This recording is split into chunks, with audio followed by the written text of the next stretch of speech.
আশ্বিনের শারদ প্রাতে বেজে উঠেছে আলোক মঞ্জিত।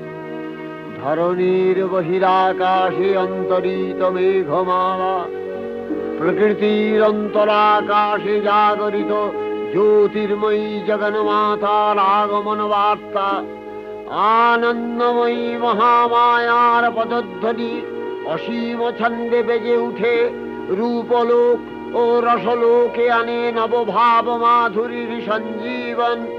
তাই আনন্দিতা শ্যামলী মাতৃকার চিন্ময়ীকে মৃন্ময়ীতে আবাহন। আজ চিৎশক্তি রূপিণী বিশ্বজননীর শারদশ্রী বিমণ্ডিতা প্রতিমা মন্দিরে মন্দিরে ধ্যান বোধিতা।